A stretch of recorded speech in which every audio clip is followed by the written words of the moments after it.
That a Nigerian boxer lost his life right there in Ghana while in the ring bowing for a place in the middleweight bow going down in Ghana. Yesterday, the junior yellow greens as well, the male also lost out in their case to go to the under-19 Cricket World Cup. Don't forget that the females definitely were able to make it to the World Cup in Malaysia, even setting a couple record for themselves. But the males lost their first two games, one against Namibia and the other one against Tanzania yesterday, to which means technically there's no under-19 ICC World Cup for the under-19 boys as it is right now. Yes, we'll be taking more stories coming through from the home front on this show this morning. Don't forget I can keep track of this updates and more by following us across all social media platforms. We're live on our Facebook fan page at Impact Radio 102.1 FM. Can as well join us on YouTube at Impact 102.1 FM. This is the early morning edition of the show. I call it your early morning sport tonic, whether a sports person, someone who loves the of the game,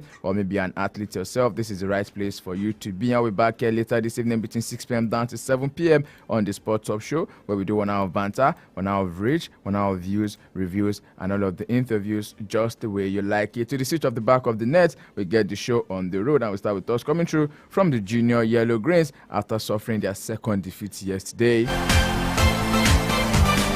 There's still no respite for Nigeria's male under-19 cricket team. The junior yellow greens are the ongoing 2026 ICC under-19 men's World Cup qualifiers in Lagos after losing their second game of the series by a whooping 1-2 runs against Tanzania just yesterday.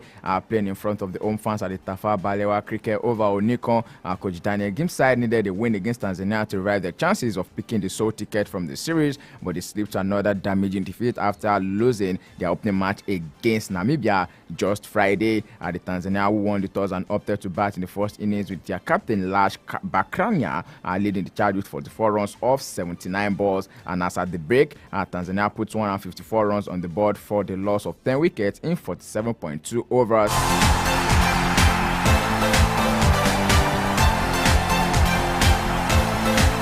And away from that, still talking other sports on the show this morning, the Nigerian Table Tennis Federation has announced that the 2025 Under-12 National Hope Week will take place from April 2nd to 8th at the training hall of the National Stadium, Surulere, Lagos. Entity of National Hope Week aims to discover and nurture young table tennis talents from across the country, with the best Under-12 players from various states and regions converging in Lagos for an intensive training camp. According to the body, selected ITTF certified coaches will guide the young athletes, introducing them to new techniques and tactics in the world of table tennis. Still talking other sport this morning, right now in the world of boxing, Anthony Joshua, it's been said that will lose all credibility if his next fight is against Jake Paul. This according to pundit, boxing pundit and fight night hosts were definitely believing that now is not the right time for Anthony Joshua to fight Paul. Don't forget that Jake Paul is more like a YouTube celebrity and should not be taken serious if you're talking about the world of boxing. Paul, who criticized Joshua's skill and chin during the social media call out of the former two-time heavyweight king this month, Joshua then revealed on his Instagram that the pair had shared a phone call that lasted over 5 minutes, cryptically teasing a clash by writing 2026 as the caption. He was shockingly defeated by Daniel Dubois in front of 96,000 fans at the Wembley Stadium last September, subsequently derailing the Brit's hope of reclaiming his throne in the heavyweight division.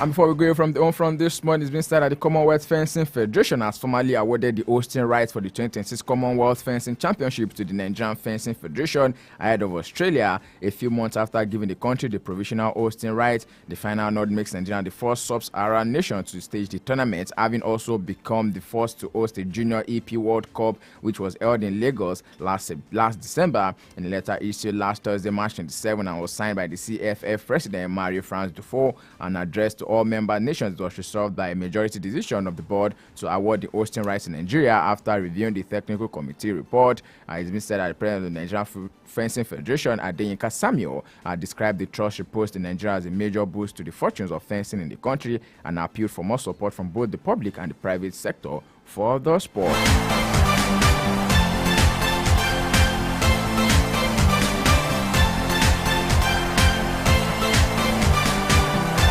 More stories on the home front this morning before we skedaddle straight to Europe now in the world of football. The 5-time world champions Golden Eagles of Nigeria are absent as the African Under-17 Nation Cup kicks off yesterday in Morocco. Don't forget that the team failed to make the cut to the regional WAFU B elimination series, and thus will also be absent when the FIFA Under-17 World Cup will be kicking off. The CAF Under-17 African Cup of Nations AFCON Morocco 2025 kicks off yesterday with a match between the host nation Morocco and Uganda. 16 teams vie for the continental crown and a place at the FIFA Under-17 World Cup later this year. And in the first game that was played yesterday, Morocco made a dream start to the Total Energies CAF Under-17 African Cup of Nations with a resounding 5-0 victory over Uganda in the tournament's opening match last night. Playing in front of their own fans at the El Bakir Stadium, the hosts wasted no time asserting their dominance, scoring twice in the opening 10 minutes and never looked back to thump the Ugandans 5-0.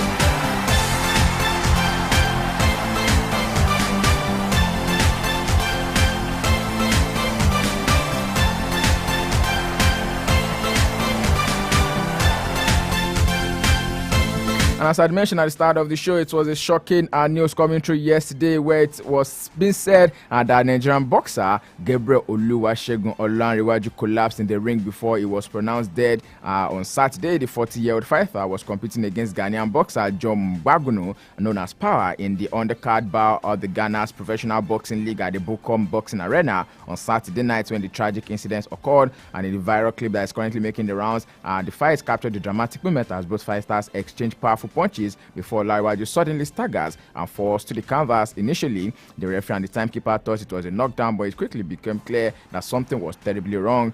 Medical staff rushed to revive him, but despite their urgent effort, he was later pronounced dead, and reports are suggesting he may have suffered from a cardiac arrest during the bout. Olanrewaju, born in Lagos, had a professional career spanning 23 fights with 13 wins, including 12 knockouts. However, he had faced recent struggles, losing 4 consecutive bouts before this tragic night. The Ghana Boxing Authority is expected to release an official statement on the incident, as the boxing community definitely mourns the loss of a seasoned fighter. And away from the home front right now, going straight to Europe, we start with us coming through from the world of tennis, where world number 1 Aryna Sabalenka defeated Jessica Pegula on Saturday with a 7-5-6-2 to win the 2025 Miami Open final, securing her second title of the year 2025.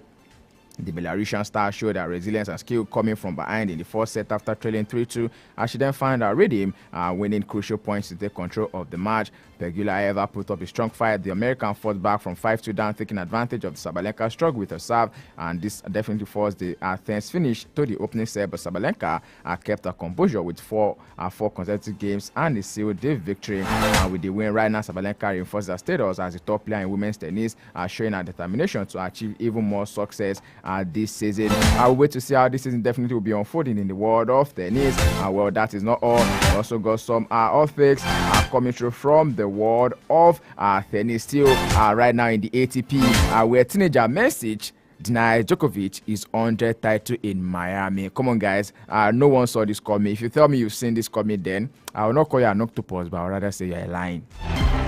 Teenager Jacob Mensik beat childhood idol Novak Djokovic to win the Miami Open, having come close to withdrawing with a knee injury hours before his first round match. I remember on Saturday we were previewing this particular tennis match, and Cyril, right there in the studio, was like, there is no stopping Djokovic from winning his 100th ATP title. But just look at it, it's coming from a 19-year-old. I didn't mention it to him. I said, this is tennis, just like you have it in football. Anything, absolutely anything can happen, and Mensik definitely showed us that yes, anything can happen. The 19-year-old went to the referee's room to announce his withdrawal before his opener against Roberto Bautista on 20th March, but the official was out for lunch. He then went on to the physiotherapist to ask them to fill in a paperwork confirming his withdrawal, but was persuaded to stay on.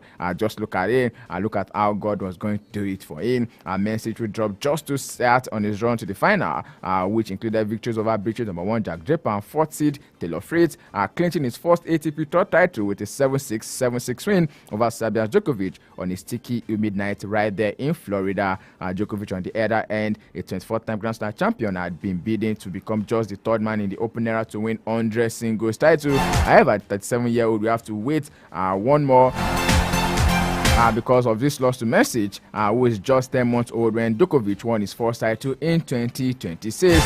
Mensik is the 9th youngest Masters 1000 champion and the 3rd youngest in Miami after Carlos Alcaraz and Rafael Nadal. And away from tennis talks right now, straight into other sports on the show this morning before we skedaddle to the world of football. And I tell you what, a couple of actions will still be going down in the world of football this week. Of course, yes, there are going to be our midweek football matches. Well, in the world of Formula 1, this weekend is going to be the Japanese Grand Prix, which is going to be running between 4th to 6th of April. All hands in glove. We look forward to see how the third Grand Prix of the year will be unfolding in the world of Formula 1. Though latest news and the big news from the weekend from the world of Formula 1 definitely came from the Red Bull, where it's been said that they had to drop a player and promoted another player in just 2 races. Don't forget that Liam Lawson has now been demoted to the Red Bull Racing, while Yuki Tsunoda has now been promoted back to team up with Max Verstappen right there for Red Bull. In the basketball world this morning, 5 players and 2 coaches were ejected following a brawl during the Minnesota Timberwolves 123-104 victory against the Detroit Pistons yesterday.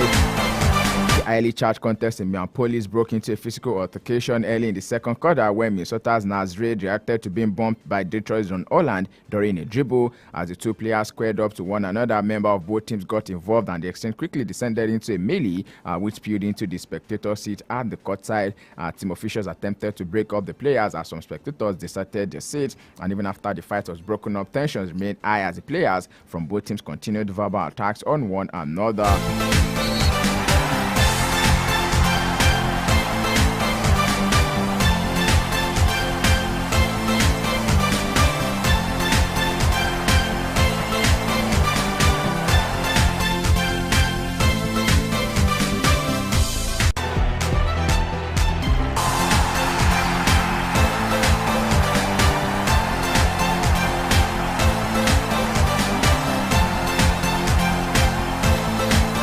Still taking more stories from the world of basketball this morning. LeBron James make NBA history with 42,000 career points this weekend.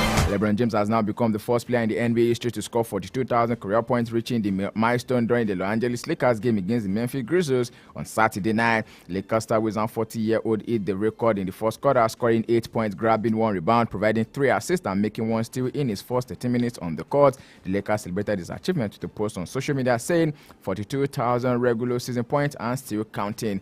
Despite his age, James remains one of the league's top players. He started the night averaging 24.5 points, 8.2 rebounds, and 8.5 assists per game, shooting 51.2% from the field and 37.3% from 3-point range in 62 games already this season. The Lakers will have had a strong season, holding on to 44-29 record and sitting 4th in the Western Conference, just 2 games behind Denver Nuggets, who are in 3rd place. And up next for the Lakers will be to face the Houston Rockets later this night, but then it's going to be Tuesday tomorrow for us in Nigeria as they continue their push for a higher playoff seed. Anyway, from that right now, straight into the world of football, bringing you the result of all of the matches and the actions that went down over the weekend. Let's start with us coming through from Aston Villa, where they were 3-0 winners over Preston North End, and Marcus Rashford is now being said to be getting his mojo back. A lot of football fans are already advising him that if he's going to hearken onto their call, he should not think of returning to Manchester United. Don't forget that same thing happened to Jesse Lingard, who at the point in time was on loan to West Ham United, had a stellar season, but came back to Manchester United and all still went down the pecking order. So right now, fans are saying he's got his swagger back, but Villa would not want to waste time on Marcus Rashford and also his future. The Aston Villa loanee ended his 120-day goal drought with the second half double at Preston on Sunday to help Unai Emery's side to set up an FA Cup semi-final against Crystal Palace and also provide another clear sign he's enjoying his football once again. Don't forget that he was frozen out of the first team picture at Manchester United by head coach Ruben Amorim just weeks after he was replaced by Erik ten Hag at the Air, and even those closest to Rashford accepted he had a major point to prove when he completed his loan move to Aston Villa on February 3.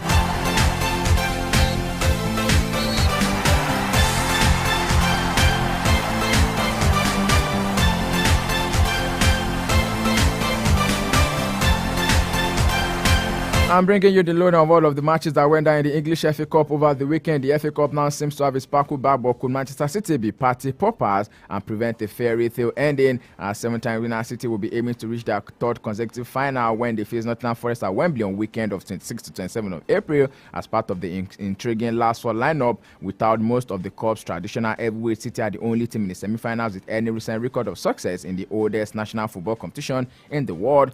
Forest, don't forget, they last got to the final in 1991. 1991 and have not won the trophy since 1959, while Aston Villa have been beaten finalists twice since they tasted success for the 7th time back in 1957. Crystal Palace, on the other hand, meanwhile, have lost twice in the showpiece and never won the cup. And as a result, Pep Guardiola's time are very much the bookmakers' favourites to win the FA Cup title this season. We look forward to seeing how it's going to pan out in the next coming days, especially in the months that we are going into right here in the world of football. Quickly giving you a rundown of the matches that went down this weekend, especially in the FA Cup. Preston, I told you, lost at home to Aston Villa 3-0. AFC Bournemouth definitely were looking to sting Manchester City, but of course City came back with 2 goals in the second half to make sure that they get a 2-goal win in that particular one. Ellenborough Holland and also Omar Mamouche getting the goals to cancel out Evan Nelson's goal in the first half of that game. Away from that, in the Spanish La Liga yesterday, a couple of matches. Getafe lost at home 1-2 to Villarreal. Barcelona were 4-1 winners over Girona, and of course Robert Lewandowski writing his name in the history books, making sure that yes, definitely is going to be one player to be remembered even after he's going to be done with Barcelona. He has already scored 25 goals in La Liga this season after scoring twice, establishing the Barca are now having a 3-point lead at the top of La Liga, comfortably sitting right there and waiting for others to catch up with them. Athletic Club played out a 0-0 against Osasuna. Valencia defeated Mallorca at home. Real Betis were also 2-1 winners over Sevilla, while in the German Bundesliga, Freiburg lost at home to 1-2 to Union Berlin. Borussia Dortmund defeated Mainz 3-1. In Italian Serie A, Cagliari were 3-0 winners over Monza. Fiorentina defeated Atlanta 1-0. Inter Milan were 2-1 winners over Udinese. Napoli were 2-1 winners over AC Milan, and the French they gone over the weekend. Toulouse lost at home to Brest 4-2. Angers lost at home to Rennes 3-0. Auxerre defeated Montpellier 1-0. Le Havre defeated Nantes 3-2, and Lille defeated Arsenal 1-0. In the game for Nantes, by the way, Moses Simon, of course, Nigerian player right there, getting on the score sheet in the 48th minute of that encounter. And later tonight, a couple of matches will be going down. Quickly, let me run you through the matches to look forward to today in the Spanish La Liga. Celta Vigo will be hosting La Palma. Italian Serie A, Hellas Verona will be hosting Parma. Lazio will be hosting Torino at about 8:45 p.m. Nigerian time. Sports in a Jiffy it is, and I'll be 7 minutes in a Jiffy as I call it a wrap on the package for this morning. Many thanks to you for being a part of the show. Don't forget I'll be back here later this evening on the Sports Up Show between 6 p.m. down to 7 p.m. on our banter, on our views, on our reviews, and all of the interviews on your number one urban lifestyle station. I did Jajibo is signing out this morning. I tell you to stay sporty, stay active, drinking enough water to stay hydrated. Don't forget to be kind, because kindness is cool. And of course, today the 31st in the month of March, I'll definitely be handing over to Tolu Ashe Akinwumi. Will be taking over the Morning Impact show. But guys, guess what? We're celebrating Tolu's birthday today, and here's me wishing Tolu a happy birthday, long life and prosperity. Dedicating this particular one from Busy Signal to Tolu, just to celebrate a birthday right here. Happy birthday to you, my G. Long life and prosperity. Have a blessed and highly favored new year. We love you at High Impact Radio. Mwah!